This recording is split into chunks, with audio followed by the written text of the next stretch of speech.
Okay, അപ്പൊ ഇന്നിപ്പോ ഏറ്റവും പ്രധാനപ്പെട്ട വിഷയം എന്ന് പറയുന്നത് മന്ത്രിസഭയിൽ ചർച്ച ചെയ്യാതെ മന്ത്രിസഭാ തീരുമാനമില്ലാതെയാണ്, ഒഫീഷ്യലായിട്ട് മന്ത്രിസഭാ തീരുമാനമില്ലാതെയാണ് ബാറിലെ സമയം കൂട്ടാൻ തീരുമാനിച്ചതെന്നാണ് ഇപ്പോൾ ഏറ്റവും വന്ന വാർത്ത. അത് തെരഞ്ഞെടുപ്പിന് മുമ്പ് ഇത്തരം ഒരു തീരുമാനം എടുക്കുന്നതിന് മുമ്പ് ഒരു വിശദമായ ചർച്ചയ്ക്ക് ശേഷമേ എടുക്കാൻ പാടുള്ളൂ.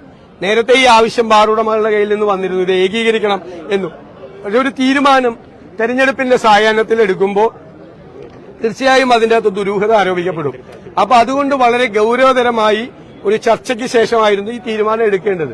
ദൌർഭാഗ്യവശാൽ പെട്ടെന്നാണ്, ഇലക്ഷന്റെ സായാഹ്നത്തിലാണ് ഈ തീരുമാനം എടുക്കുന്നത്. അതിന് ആക്ഷേപം ഉണ്ടാവും ഉറപ്പായിട്ടും. ഈ ഏകീകരിക്കുന്ന ഒരു പ്രശ്നം വന്നിരുന്നു നേരത്തെ. പക്ഷേ ടൂറിസം കേന്ദ്രങ്ങളുടെ എണ്ണം പെട്ടെന്ന് കൂട്ടിയത് തന്നെ ഈ ബാറുകൾക്ക് ഇത് കൊടുക്കാനുമാണെന്നുള്ള ആക്ഷേപവും വന്നിരുന്നു. അത് ഗൌരവമായി പരിശോധിക്കപ്പെടണം.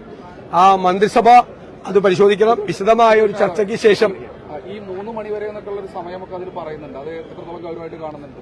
അല്ലല്ല, അത് നമ്മൾ പരിശോധിക്കുന്ന ഡീറ്റെയിൽസ് പരിശോധിക്കപ്പെടേണ്ട കാര്യം തന്നെയാണ്.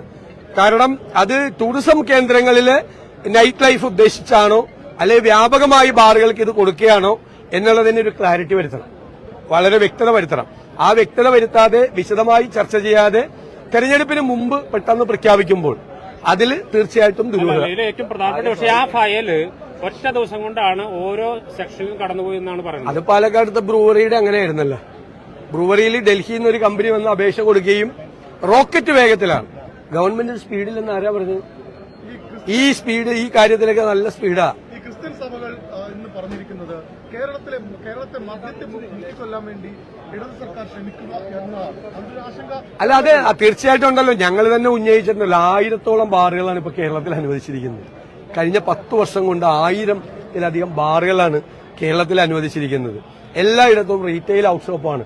മദ്യത്തിന്റെ ഇത്രമാത്രമുള്ള വ്യാപനം അത് കേരളത്തെ ദോഷകരമായി ബാധിക്കും എന്നത് ഞങ്ങളുടെ കൂടി നിലപാടാണ്, ശക്തമായ നിലപാടാണ്. ഇവരെന്താ പറഞ്ഞത്? മദ്യം കുറച്ച് കൊണ്ടുവരും, മദ്യവർജനത്തിലേക്ക് എത്തിക്കും എന്നും പറഞ്ഞിട്ട് ഇവര് വന്നതിൽ നിന്ന് 1000 ബാറാണ് കൂട്ടിയത്, 1000-ഓളം ബാർ കൂട്ടിയത്. എന്നിട്ടാണ് ഇവർ മദ്യനയം പറയണത്. ഇവർ പറയുന്നതിൽ ഒരു ആത്മാർത്ഥതയില്ല.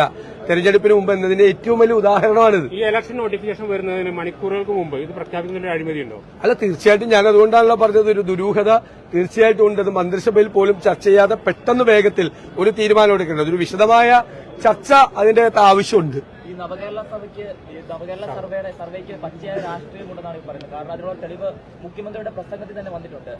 വളരെ ഗൌരവതരമായി പ്രതിപക്ഷ ആരോപണം ശരിവെക്കുന്നതാണ് കോടതി വിധി.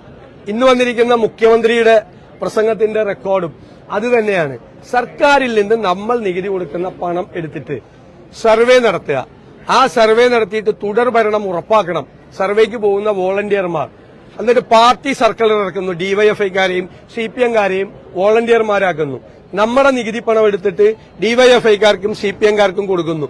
എന്നിട്ട് മുഖ്യമന്ത്രി അവരോട് പറയുന്നു, നിങ്ങൾ പോയി, അതായത് നമ്മുടെ നികുതി പണം ഉപയോഗിച്ച് നിങ്ങൾ പോയി സർക്കാരിന്റെ തുടർഭരണം ഉറപ്പാക്കണമെന്ന്.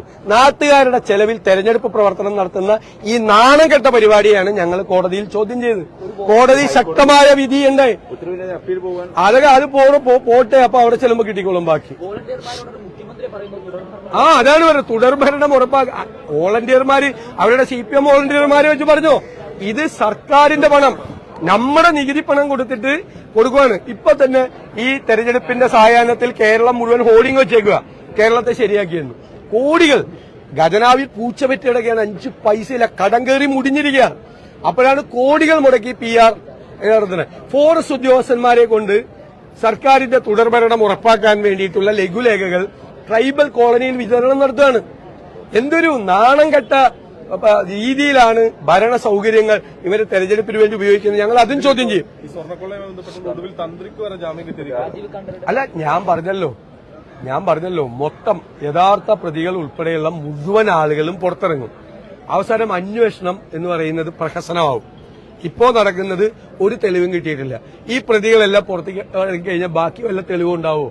അവസാനം തെളിവുകളില്ലാതെ ഈ സ്വർണ്ണക്കൊള്ള കേസ് ഇല്ലാതായി പോകുന്ന ഒരു ഉത്കണ്ഠ, അതാണ് ഞങ്ങൾ നിയമസഭയിൽ പങ്കുവച്ചത്. നിയമസഭയിൽ ഞങ്ങൾ അതിശക്തമായ പ്രതിഷേധം രേഖപ്പെടുത്തിയത് ഈ സ്വാഭാവികമായി ഉണ്ടാകാൻ പോകുന്ന, സുപ്രീം കോടതി പോലും ജാമ്യം നിഷേധിച്ച കേസിൽ സ്റ്റാറ്റ്യൂട്ടറി ബെയിൽ കിട്ടാൻ വേണ്ടിയിട്ടുള്ള സംവിധാനം SIT ഒരുക്കി കൊടുത്തു. അല്ല, അതുകൊണ്ടെന്താ കാര്യം? ഈ അവസാനം വരുന്നത് എന്താണ്? അവസാനം വരുന്നത് എല്ലാവരും പുറത്തിറങ്ങാണ്.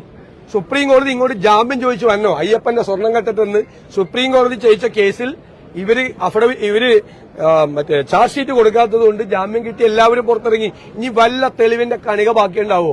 ഇവരെല്ലാം പോറ്റിയൊക്കെ പുറത്തിറങ്ങി കഴിഞ്ഞ് അത്രേ ഉള്ളൂ. ജാമ്യം കിട്ടുന്ന ഇപ്പോൾ ഏഴാമത്തെ പ്രതിയാണ് ഇപ്പോൾ അതല്ലേ പറയാം, എല്ലാവരും പുറത്തിറങ്ങും. എല്ലാവരും പുറത്തിറങ്ങാനുള്ള സൗകര്യമാണ് ചെയ്തു കൊടുത്തേക്കാം.